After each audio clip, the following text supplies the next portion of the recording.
Previously. T'as eu du mal à te rappeler tout le monde? Donc t'as décidé de tous nous saquer? On s'est rendu compte que moi je lisais des trucs dans le dos des gens. Jusque là dans mes vidéos YouTube, je me suis jamais trompé. C'est ce que je vois chez toi. Bah c'est de tout l'opposé. En efficacité, tu m'as mis 4 sur 10. Greg, tu n'es pas le meilleur. Greg, t'as eu 6 sur 10 en efficacité. Et Lisa a 8 sur 10. Et Lisa a eu 8 sur 10. Lisa. Et Lisa. Lisa. Lisa. C'est encore Lisa. La colère mène à la haine mène à la souffrance. Et salut, c'est Major en Mouvement. Bon, donc ça y est, on a fini les expériences. Si jamais vous n'avez pas eu le temps de voir les résultats, je vous invite à regarder la description avec la vidéo de Viviane et la mienne où j'essaie de deviner l'histoire des gens qui s'est soldée mitigée. Quand même pas si mal. Mais Pas disons si que mal. pour la partie Fabien Olicard, Ouais. il faudra faire une formation. Beaucoup encore, il te reste à apprendre. C'est-à-dire que j'arrive à deviner leur douleur, mais après j'extrapole et là, clairement, je viens de spoiler toute la vidéo numéro 2. Mais allez la voir, parce que franchement, elle est marrante. Et surtout, vous allez pouvoir comprendre pourquoi Lisa et moi, on est en froid à jamais. Il semblerait. Et ce serait bien d'en faire une 4e vidéo. Lisa, tu as une meilleure note que moi en efficacité et en confort de la part des patients. Ouais, Non, mais je suis juste bègue en fait. Eh oui, l'élève a dépassé le maître. Ouais, Quand je vous ai quitté, j'étais votre disciple. Aujourd'hui, je suis le maître. ouais, c'est ça. Mais qu'à Faut côté bien. de ça, j'ai eu des meilleurs scores et des meilleures appréciations de la qualité de la douleur. Il semblerait que ce qui est joué, quand on a demandé aux gens, c'est que toi, tu appuyais beaucoup sur les points douloureux. Ils se disent, ça y est, elle a Ça compris. marche, ouais. Tandis que moi, bah, j'ai moins besoin de rentrer dans les tissus pour avoir cette perception-là. Ouais. Je vais vous montrer aujourd'hui comment on palpe. Ludo, tu veux bien nous prêter ton corps? Bien sûr. Enlève ton t-shirt et allonge-toi. Moi, j'aimerais te demander déjà une première chose, c'est quoi que tu sens sous tes doigts? Ludovic. Oui, mais pour Principalement. aller chercher la douleur, c'est quoi que tu Alors, perçois dans la douleur? En fait, en réalité, j'ai pas la possibilité de percevoir la douleur. De ce que j'ai pu voir de tes images, et toi aussi, Flavien, quand vous le faisiez, vous étiez un peu en train d'écouter le corps comme ça. Et d'essayer d'imaginer que sous vos mains, il y a comme un message douloureux qui va apparaître. Or, en fait, moi, je fais tout l'inverse. Moi, je vais d'abord checker mes articulations où je sais que statistiquement, elles peuvent poser le plus de problèmes. Donc, quand je commence, je regarde d'abord au niveau sacro-iliaque. En fait, là, ce que je fais, c'est un rolling sacré. En faisant ça, ce que je peux prendre comme perception, j'ai ma main qui va venir se poser sur le sacrum. Donc, en mettant ma main sur le sacrum, j'ai à la fois la sensation de la mobilité au niveau de la sacro-iliaque, des deux côtés, et en même temps, quand je vais faire une onde, je vais voir dans quelle mesure l'onde que je fais, elle se répartit jusqu'au bout. En faisant ça, on peut voir chez lui que je vais avoir une onde qui va pas énormément en lombaire bas, qui bouge en monobloc à ce niveau-là, qui se bouge plutôt bien à ce niveau-là, et après j'ai un bloc jusqu'au niveau thoracique. Donc chez lui, je sais qu'au niveau lombaire, il y a 1 ou 2 étages qui ne répondent pas bien au niveau de l'onde, mais par contre j'ai un problème au niveau thoracique. Donc déjà, ça m'oriente dans, tiens, c'est à ce niveau-là que je vais aller voir. L'autre chose que j'ai, c'est sous ma main, quand j'appuie, je sens que là, je rentre bien au niveau de la sacro-iliaque gauche, mais par contre, sous ma main, au niveau de la loge ténar et hypoténar, j'ai plus de mal à appuyer. J'ai donc plus de mal à appuyer au niveau de la sacro-iliaque droite. J'ai donc, juste en l'espace de 3 secondes, perçu une restriction de mobilité au niveau de la sacro-iliaque droite et au niveau de la charnière. Une fois que j'ai fait ça, je vais venir remonter directement, et c'est pour ça que ça s'appelle des charnières, charnières thoracolombaires, entre les thorax et les lombaires, et charnières cervico-thoraciques. C'est des zones où on va passer de la lordose lombaire, syphose thoracique, lordose cervicale. C'est donc là où il y a beaucoup de modifications de contraintes et souvent là où il peut y avoir une accumulation de tension. Donc systématiquement, ce que je vais venir chercher, c'est au niveau de la charnière. C'est difficile d'avoir la charnière avec le trou de la tête parce qu'en fait là, ça bloque la mobilité cervicale. Ça fausse la courbe aussi, non? Ça fausse complètement la courbure. C'est pour ça que régulièrement, vous l'avez vu, quand il y en avait qui avaient les mains là, je ramenais systématiquement les mains parce qu'en fait, non seulement ça bloque au niveau des cervicales, mais ça bloque au niveau des thoraciques et de l'omoplate. Donc régulièrement, je ramenais les mains ici. Une fois que je suis là, pour venir chercher la charnière, je vais littéralement mettre mes 2 mains de part et d'autre. Je vois les côtes, je suis juste au-dessus des côtes, et là je vais me mettre au niveau des transverses de C7, qui sont dures à palper parce qu'on a les trapèzes. Donc en fait, une bonne partie de la palpation, et c'est pour en revenir à ta question, j'arrive pas à palper la douleur, mais souvent, quand je veux palper des structures, j'ai d'autres structures par-dessus. Au même titre que là, si je veux toucher l'épaule de Fabien, j'ai son t-shirt par-dessus. J'ai ensuite son deltoïde, et ensuite, je vais avoir sa coracoïde. Et en fait, c'est ça qu'on apprend beaucoup en kiné avec l'expérience, c'est que tu apprends malgré les couches à ressentir la structure que tu cherches. Tu palpes les os alors, parce que ça c'est une articulation, là tu me parles de la jonction, donc c'est les os que tu viens chercher essentiellement? Non, je viens chercher la globalité. Là, quand toi, je te regarde, je vois ton nez, je vois tes yeux, je vois tes cheveux. Quand j'ai ma main là, je sens la peau, les muscles et les os. Donc en fait, je n'ai pas la possibilité de sentir une douleur. Ce qui va me donner l'information de la douleur, c'est quand je vais venir répéter un mouvement et je vais lui demander est-ce que c'est ça qui vous fait mal. Dans l'épreuve qu'on avait choisie, la personne ne bougeait pas. Mais en fait, la vraie question, c'est est-ce que ça vous fait mal? Est-ce que ça vous fait mal? Auquel cas, moi, je suis capable de ressentir une restriction de mobilité et lui, il va pouvoir me dire si sa restriction de mobilité est associée ou pas à une douleur.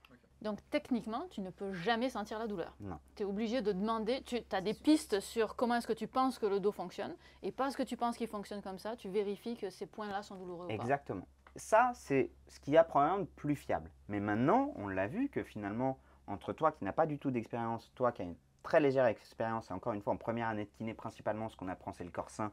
Lisa, qui a 4 ans de kiné dans les pattes, et moi qui ai plus de 10 ans de kiné dans les pattes, bah, probablement qu'on a appris des raccourcis qui ont fait que quand on va sentir une restriction de mobilité, peut-être que sous un tissu, on peut ressentir une manière, soit c'est plus subtil, lui il va un peu se contracter, ou il va changer sa respiration, ou il y a une autre zone qui va bouger, ou il va nous envoyer un message de ah, ça j'aime pas. Et c'est peut-être pour ça aussi que toi tu as eu des points plus élevés en confort ou en efficacité, c'est que comme moi, elle a des raccourcis, elle va venir chercher, les trapèzes sont souvent très sensibles, le carré des lombes est souvent très sensible. Là, tu as souvent peu de zones sensibles à ce niveau-là, parce que là, on a le dentelé qui est principalement fibreux, qui est très collé au niveau du côte, qui est rarement douloureux. Par contre, ce qui peut être sensible dans cette région-là, c'est au niveau des épineuses thoraciques. Donc en fait, nous, on a des raccourcis qui nous permettent de sentir potentiellement si ça peut être douloureux. Est-ce que tu peux sentir quand même d'autres choses? Tu sais, on parle souvent d'avoir des points, d'avoir des tensions musculaires, d'avoir des courbatures. Est-ce que c'est le genre de choses que tu peux sentir aussi? Non. Non. En fait, pour la bonne et simple raison que déjà, ça va dépendre de chaque personne. Chaque individu a une constitution et un tissu musculaire qui va être différent. Je peux vous donner un exemple qui est assez rigolo. On fait pareil pour la cuisson des steaks. Là, quand vous faites la pince comme ça, sans serrer, vous allez avoir votre steak qui va être bleu, saignant, à point et cuit. Eh bien, on peut imaginer un peu pareil sur les muscles. Certains muscles vont être très très durs, mais parfois pas douloureux du tout. Parce qu'en fait, son muscle, il fonctionne bien, il est juste épais, il est juste plutôt tendu. En fait, là où c'est plus intéressant, c'est de patient à patient lui-même. Admettons, Ludovic, je l'ai vu le lundi, je l'ai palpé, ça allait bien, il a fait sa bonne séance de sport où il s'est coincé le dos, il revient me voir le jeudi, et là, en effet, je vais pouvoir sentir que c'est beaucoup plus tendu, et quand je vais palper le muscle, il va pouvoir me dire que c'est douloureux. Donc en fait, en réalité, juste à la palpation comme ça du tissu, la densité du tissu ne me donne pas l'information. C'est lui qui va me donner l'information. Donc ce que tu ressens, c'est de la mobilité essentiellement. Ça, oui. Ok. Principalement, tu es d'accord avec moi? Oui, complètement. Ok. Et est-ce que tu as des personnes qui sont du coup plus difficiles à palper que d'autres? Oui. Ouais. En fait, déjà, la première chose, c'est qu'il faut que la personne soit complètement relâchée sur la table. Si tu as quelqu'un, vas-y Ludovic, contracte-toi à fond et fais comme si mon contact n'était pas agréable pour toi, que tu étais venu ici en retard, que moi je t'ai mal parlé, à contre-cœur, tu n'as pas envie d'être là. Regarde, il n'a plus du tout la même mobilité. Sa sensation musculaire est plus du tout la même. Et moi, je ne vais pas réussir à le contracter. Donc, principalement, c'est l'état de relâchement de la personne qui va pouvoir me donner la capacité de le palper. Pour revenir à ce que tu as dit, moi tout à l'heure, quand je palpais, je sais que je regardais beaucoup les différences de zones, si c'était plus ou moins haut, enfin, ou gonflé ou quoi. Et je me disais que ça avait à peu près ça indiquait la douleur. Mais du coup, ouais, ben, je vois que ça n'a pas trop marché sur les résultats que j'ai eu. Mais au point de scoliose, même parfois, tu as un côté plus élevé que l'autre, ça ne Ouais. veut pas dire pour autant qu'il a plus de douleur. Mais ou- plus développé des fois. Il est plus développé et moi Voilà. du coup j'étais en train de toucher en Sa me disant bon morphologie, peut-être c'est gonflé, peut-être qu'il y a une inflammation dessous, mais Ouais. finalement ouais, il n'y avait pas de douleur à cet endroit-là. c'est aussi le mot inflammation que tu as évoqué. L'inflammation, on n'est pas capable de la sentir avec nos mains. Et même, Ça gonfle pas à on- l'inflammation? en fait, c'est un Visuel. faux ami. Ah ouais. Souvent, on parle d'inflammation au sens inflammatoire du terme, mais une réaction inflammatoire, oui, on peut l'avoir. Ça va être rouge, ça va être chaud, ça va être gonflé, et parfois ça peut être douloureux. Ce qu'on peut retrouver notamment chez nous, ce qu'on retrouve beaucoup en kiné et auquel on doit être très vigilant, notamment en post-opératoire, c'est les phlébites. Mais en fait, souvent, on dit le mot inflammé pour des tissus qui sont douloureux. Or, si on fait une analyse sanguine, le taux de protéines ou molécules inflammatoires est inexistant. Donc souvent, on use à tort et à travers le mot d'inflammation ou inflammé, alors qu'en fait, c'est juste quelque chose de douloureux ou peut-être un peu induré. Pareil, le gonflement des tissus n'est absolument pas associé à des douleurs. Souvent, les gens viennent nous voir en disant « c'est plus gonflé ». Est-ce que c'est douloureux? Non, pas forcément. Il y a des organes qui peuvent être plus gonflés, c'est pas douloureux. J'aime le beauf. Beauf de France. On parle souvent des points de shiatsu, des points de pression. Est-ce que c'est quelque chose avec lequel tu travailles? Médecine chinoise et tout. Ouais, Je sais pas. je sais pas. Dans le sens où je ne remets pas du tout en question la médecine chinoise, ça concerne quand même déjà beaucoup de personnes qui l'utilisent, et s'ils l'utilisent parfois, ils ont des résultats, mais c'est toute une autre évolution, un autre questionnement. Et je pense qu'il y a des vraies connaissances qui sont derrière. S'ils arrivent à soigner des gens comme ça, sûrement que ça peut être intéressant. Mais nous, notre vision occidentale, elle est très éloignée de ça. Puis ils voient le corps différemment de nous aussi, comme les ostéos, je pense. Mais il me semble que comme il y a aussi des Trigger point. alors trigger point, pour moi c'était la même chose trigger point que les points de shiatsu. C'est pour ça que j'allais dans cette direction-là. Donc est-ce que Sur les points de shiatsu, si je ne me trompe pas, c'est plutôt des points énergétiques qui sont cartographiés. Ça, je ne les connais pas, il faut les connaître. Ils sont souvent associés à des méridiens. Mais je ne vais pas m'exposer parce que ce n'est pas ma spécialité. Les trigger points, c'est quoi? Dans la littérature scientifique, ils n'existent pas. Dans la clinique, ils existent. Ok, donc en fait, aujourd'hui, nous, ce qu'on va classifier de trigger point, qu'on appelle en français les points gâchettes, tu vas prendre ton muscle, donc on est sur une connaissance anatomique de base, et tu vas venir palper ton muscle, et tu vas demander, lors de la palpation d'un muscle, si jamais il y a un point qui est plus sensible, plus douloureux. Dans sa manière où il va être décrit, c'est une douleur exquise, très ponctuelle, avec parfois une irradiation autour. Là, souvent, ils sont aussi décrits, mais autour de trajets anatomiques. Au niveau du carré des lombes, souvent, tu peux la voir quasiment autour du carré des lombes et au niveau des transverses. Donc, je sais que chez les gens, parfois, il peut y en avoir un ici. Tu me dis, Ludovic? il dort lui? C'est sensible ou pas, Ludovic? Pas du tout. Merci, Ludovic. D'où l'intérêt, tu vois, encore une fois. Et parfois, ça peut prendre 2 à 3 minutes de trouver un trigger point. Là. Tu vois, finalement, qui m'a donné l'information? Lui, alors que moi, je l'ai senti à droite. Toi tu sens rien là? Je sens que c'est tendu, mais Ouais. c'est son information à lui qui m'a donné. Et souvent, c'est comme ça qu'on fonctionne avec les patients. Est-ce que c'est plus là? Est-ce que c'est plus là? Est-ce que c'est plus là? Ah, Voilà. là. C'est là le pire, Ludovic? Ouais. Ok. Et là, je vais appuyer comme un bœuf pendant 30 à 90 secondes. Ça dépend de comment il est décrit dans la littérature. Moi, je le fais au cabinet 30 secondes. Alors c'est quoi du coup? C'est un amas de fibres? Alors, C'est Un muscle, quand il se contracte, on a des ponts d'actine-myosine, de protéines, en fait, qui vont se contracter et se relâcher. Ces ponts d'actine-myosine, ils sont commandés par les nerfs. Et bien, en fait, chez un trigger point, c'est lorsque le muscle n'arrive plus à se relâcher, ces ponts d'actine-myosine sont contractés en permanence. L'action mécanique extérieure, en fait, pour une action purement mécanique, d'échange, je crois que ça doit être du phosphore ou je ne sais plus bien quoi, eh bien, va engager un relâchement du muscle. C'est une action qui est très mécanique. Ce qu'il y a d'intéressant, c'est qu'on a pu voir en échographie, notamment avec ce que vous faites beaucoup en Espagne, du dry Ponction needling, sèche, la ouais. ponction sèche. C'est des aiguilles d'acupuncture qui vont venir se planter non pas dans les méridiens d'acupuncture, mais directement dans le trigger point. Et ça, sous échographie, on a pu voir littéralement ce qu'on appelle un twitch, le muscle qui littéralement, sous l'effet de l'aiguille, Un spasme. se contracter, fibriller et après se relâcher. Ça, on arrive à le voir à l'échographie, mais encore une fois, est-ce que c'est corrélé à une douleur? On ne sait pas bien. Est-ce que le dry needling est efficace? On ne sait pas bien. En fait, aujourd'hui, ce qui est toujours très difficile, c'est que comprendre le corps humain, on voit à peu près comment ça fonctionne. Comprendre les muscles, on voit à peu près comment ça fonctionne. C'est le lien avec la douleur qui est toujours beaucoup plus délicat parce qu'il y a toujours plein de facteurs qui vont composer une douleur. justement, tu parles de douleur. Il n'a pas dit qu'il avait mal là avant. Est-ce que tu lui as pas créé une douleur? Ludovic, t'avais mal là avant? Un peu. Mais c'est possible aussi de créer Ouais. une douleur. Au même titre que si là, t'as pas mal et je Ouais. viens et que je te pince, Mm. bah, je te crée une douleur. C'est un peu Et bien. après, du coup, on peut aussi réveiller des douleurs, non? Si on appuie quelque part que le patient n'avait pas forcément avant, tu Ouais. peux réveiller des douleurs, ouais. Oui, c'est possible. Donc quand tu travailles les trigger points, là on considère que c'est un massage, on n'est plus dans la palpation ou on est toujours dans on est quoi dans les catégories là? Alors, au massage, souvent, c'est quand même plutôt associé à quelque chose de très large, très englobant, plutôt bien-être, Plutôt relax. plutôt relax. Nous, parfois, on peut avoir du massage un peu thérapeutique où tu vas alterner, par exemple, ici, un étirement et après, tu vas venir masser ou faire des traits tirés. Normalement, tu le fais plutôt avec un peu d'huile ou un peu de crème parce que là, c'est un peu sec. C'est plutôt un point de traitement. Donc avec les, tu peux vraiment soigner ou est-ce que tu soulages des symptômes pendant 2 heures? Parfois, tu peux soulager, parfois, tu peux soigner. Moi, ça m'arrive, en fait, littéralement, sur un carré des lombes, bah, c'est juste une grosse tension musculaire, il vient te voir et tu le traites. En fait, c'est tout l'intérêt, c'est du diagnostic avant, savoir si la douleur qu'il ressent est corrélée avec ce que tu sens sous les mains. Tu viens chercher le trigger point, si ça l'améliore, cool. Et alors ces trigger points là, le fait que tu viennes les travailler et puis les enlever, ça soigne, mais est-ce que si on avait attendu un petit peu, ça se serait résolu tout seul? Je peux pas savoir. Je pense que ça aurait pris beaucoup plus de temps avec des étirements, etc. Les étirements, c'est la façon sans kiné de se soulager de trigger point?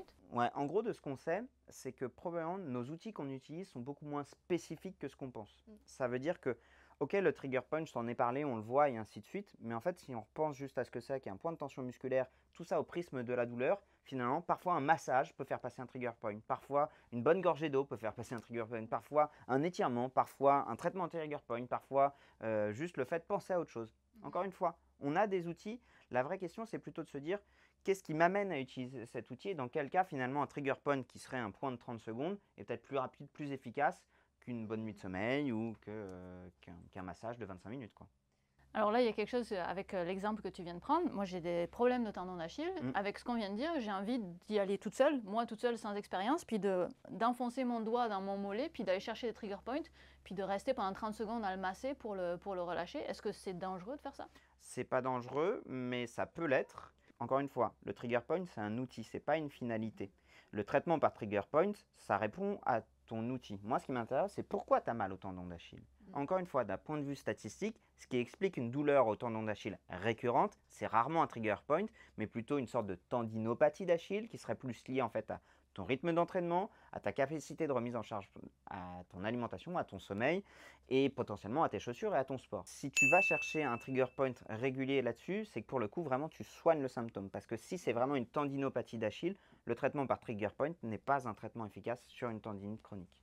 Donc encore une fois, si tu regardes juste le truc en tant qu'outil, ça peut être intéressant. Moi, je déconseille aux gens de se traiter par trigger point parce que parfois, ils font que traiter les symptômes. Ce qui est intéressant, c'est de savoir qu'est-ce qui pose problème. Ouais. Et de toute façon, une douleur qui traîne, c'est bien simple. Si tu as une douleur qui traîne et que tu mets en place une solution, mais que la solution ne semble pas pérenne, ça veut dire que juste la solution que tu as trouvée, elle est à court terme.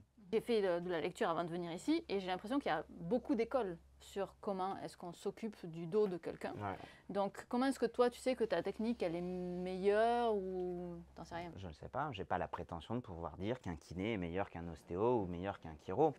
Aujourd'hui, moi, la plupart de mes croyances va dans la littérature scientifique. Et du coup, un maximum de mes techniques, c'est pour ça que je te parle de statistiques, font référence à ce que nous donne la littérature scientifique. Exemple très simple, je sais qu'une douleur sacro-iliaque peut statistiquement être liée en fait à des douleurs non spécifiques des lombaires. Là où l'ostéo va lui dire, vous avez une douleur sacro-iliaque, c'est probablement parce que vous avez une jambe plus courte que l'autre. Là où le chiro va dire, vous avez une douleur sacro-iliaque, c'est parce que vous avez une subluxation sacro-iliaque. Maintenant, en fait, c'est un concours parfois de clocher, parfois un concours de croyances, en fonction de l'école où on a été formé. Ils ont été formés en Espagne, j'ai été formé à Paris. On a tous des croyances différentes. On manque énormément d'uniformisation de nos connaissances là-dessus. La seule chose qui nous permet d'uniformiser finalement, c'est la littérature scientifique, mais on n'a pas tous les mêmes sources, on n'y a pas tous accès de la même manière, ça change en permanence. Donc on manque de vrai consensus. Et c'est pour ça que parfois, dans nos métiers, ça part dans tous les sens et que tu deviens parfois sur des guerres d'ego, sur des guerres de croyances, et pas tellement dans l'intérêt du patient. Donc moi, par rapport à ça, ma philosophie personnelle, elle n'engage que moi, c'est d'être dans l'ouverture d'esprit et d'aller dans le sens de l'amélioration du patient et de se dire, s'il est amélioré chez un ostéo et qu'il n'a pas été amélioré chez moi, c'est qu'il avait besoin de l'ostéo beaucoup plus que moi. Et parfois, ça va être l'inverse. Est-ce que dans tes 10 années de pratique, tu as changé la façon dont tu palpes tous les les gens? jours. Tous les jours? Tous les jours. Enfin, littéralement. Hein. Déjà en fonction de mon humeur, en fonction du patient. Littéralement, je ne sais pas si vous avez remarqué, quand je vous l'ai fait, à chaque fois que je partais, je vous faisais un petit truc comme ça. Juste pour vous dire, ok, c'est fini. Comment tu vas apporter le contact. Encore une fois, si on regarde Lisa le faire, on ne va pas avoir la même approche, on n'a pas la même main, ça change en permanence, donc ouais, ça change. Maintenant, je vous mets un petit challenge d'essayer de me repérer ça. Les épineuses? Les épineuses. Ouais. D'essayer de me repérer ça et d'essayer de me repérer ça. Transverse cervical, de l'étage que vous voulez, épineuse dorsale, crête iliaque. Vas-y, Flavien. Ok, fais voir. D'accord. Donc là, tu as l'épine iliaque postéro supérieur. Moi, je t'avais demandé les crêtes iliaques. Ok, Tout ça. oui. Toi, tu m'as trouvé ça. Ouais, Ce qui était le plus simple à trouver. l'angle, ouais. Pas mal. Il se prend la tête pour rien. Oui, oui. Tu peux me dire ça. Hein. Merci beaucoup. Viviane, à toi, tu me trouves les transverses cervicales? Pourquoi j'avais pas l'épineuse, moi? Ça, je sens que ça va être gardé au montage, ça. Donc, tu veux que je trouve quoi, ça? Les transverses cervicales. Après, tu vas me palper la carotide interne. Bah ouais, mais il y a beaucoup de muscles autour, là. Comment tu veux que je trouve des os? Je vais lui faire mal. Bah, je dirais par là, mais j'en sais rien, je le sens pas. Tu le sens pas? Non, je le sens pas. Elle était là ou pas, Ludovic? Je sais de quoi vous parlez. Est-ce que tu sens la même chose? Le monsieur te demande. Vas-y, refais-le. Ouais. Je dirais là. Ok. Ludovic, est-ce que c'est la même chose que ce que fait Viviane? Non. Non? Elle faisait quoi? Plus ça, elle? Ouais. Ok. C'est pas assez profond, je dirais. Ah oui, j'allais pas plus profond. Voilà. Ouais. Là, je sens un truc. Ok. Donc là, c'est transverse. Donc tu étais sur le bon endroit, mais tu n'étais pas assez profond. Ok. Mais Merci. j'étais au bon endroit. Mais tu étais au bon endroit. Lisa, est-ce que tu peux me palper l'angle inféro-interne de l'omoplate? Bien sûr. Bien joué. C'est ça. C'est vrai, je t'ai donné le truc Tu le m'as plus donné dur. le plus dur. Ok, je vais te donner un truc beaucoup plus dur. Allez, on va faire le plateau du sacrum. Ok. À ton avis, pourquoi est-ce que parce qu'on dit que les massages de kiné, c'est pas scientifiquement, c'est pas prouvé leur efficacité. Est-ce que tu as une hypothèse de pourquoi c'est pas prouvé? Ah bah j'ai plus qu'une hypothèse. Ouais. C'est que juste si tu regardes des gens qui ont mal au dos et que tu leur fais des massages, t'as pas beaucoup plus de meilleurs résultats qu'à des gens où tu fais des traitements placebo en fait. Donc Je le dirais massage, là. ça sert à rien? C'est pas que ça sert à rien. Le plateau, on est d'accord, l'extrémité supérieure? Ouais, alors attends. C'est pas que ça sert à rien, c'est juste que, encore une fois, dans la littérature scientifique, on a des preuves d'efficacité d'autres traitements. En premier, l'activité physique, le sport, l'éducation thérapeutique, parfois les thérapies passives, mais quand elles sont associées à une éducation thérapeutique. Mais globalement, l'activité physique est loin au-dessus le meilleur des traitements. Là où le massage ne nous montre pas des résultats sur le long Je terme. dirais là le haut. Ok, bien joué. Good. Donc, si vous aussi vous voulez apprendre à palper un corps humain, d'avoir un support visuel, c'est vachement bien. D'avoir un Ludovic, c'est bien. De prendre le temps d'être à l'écoute, mais en réalité, la palpation n'a d'intérêt que si jamais vous la croisez avec les informations que nous donnent les patients. Tu es là? Ouais. Fais voir. Ouais, c'est pas mal, t'étais un petit peu bas. Mais j'ai appris plein de trucs. Je suis vraiment contente de savoir ce que c'est cette palpation, parce que c'est toujours un peu mystérieux de voir mécaniquement ce que vous faites. Donc j'aime beaucoup ce que tu as expliqué sur l'onde, de voir comment est-ce que ça se propage. Et finalement, il n'y a rien de mystérieux là-dedans. En fait, tu viens chercher vraiment la mobilité, puis après tu cherches la douleur, parce que la douleur, il n'y a pas de signe, à part c'est un ressenti du patient, quoi. C'est ça. Donc ça démystifie un petit peu le travail que tu fais. Donc c'est super intéressant de voir ça. Après, encore une fois, c'est mon travail à moi en tant que kiné. Hein. Je conçois tout à fait que d'autres professions de santé puissent avoir une autre approche. Et c'est OK pour moi, tu vois. Du moment qu'on dit aux gens de faire du sport, moi, ça me va. Après, un truc qui était cool, du coup, que moi j'ai trouvé, comme je suis en première année, on est pas mal à, du coup, qu'on va essayer de toucher un petit peu. Et en première année, on cherche beaucoup tout ce qui est, comme j'ai dit tout à l'heure, les reliefs, un peu les trucs plus développés, les endroits plus développés du corps. Et du coup, voir comment tu as fait, genre pouvoir voir que d'abord tu vas chercher la mobilité, chercher comment ça bouge, comment ça va relationner. Franchement, ouais, ça a complètement changé comment je voyais le truc. Ah, Ouais. cool. Tu casses un peu ce qu'on apprend Ouais. en fait. Enfin, Bah, pas de vraiment manière appris, moi. positive, tu vois. Parce qu'en fait, tu te focalises directement sur la douleur et sur comment le patient vit au jour le jour. Et c'est plus la douleur qui le gêne que au final qu'il ait une inflammation au tendon d'Achille ou à l'épaule, à l'oreille ou quoi. Et c'est vrai qu'à l'école, on parle pas directement de la douleur, mais plus de la pathologie, qui entraîne la douleur, qui entraîne... L'étiquette d'une pathologie, par exemple, j'ai une tendinite d'Achille, en soi, ça n'exclut pas ou ça n'inclut pas forcément la douleur. C'est plutôt qu'est-ce qui provoque la douleur qui va, in fine, me donner l'étiquette. Donc moi, je pars toujours de la douleur, de la sensation du patient qui me donne mon diagnostic. J'espère que cette vidéo vous aura plu. Merci beaucoup à tous d'avoir été là. Donc c'est la fin d'une grande série de vidéos que vous pourrez retrouver sur la chaîne de Viviane de Syllabus. Et sur la tienne. Si vous n'êtes pas abonné, évidemment, je vous invite à vous abonner. N'oubliez pas d'activer les cloches de notification pour ne rien louper. 2 vidéos par semaine de mon côté, le mercredi et le dimanche. 2 par mois de mon côté. Merci Ludovic.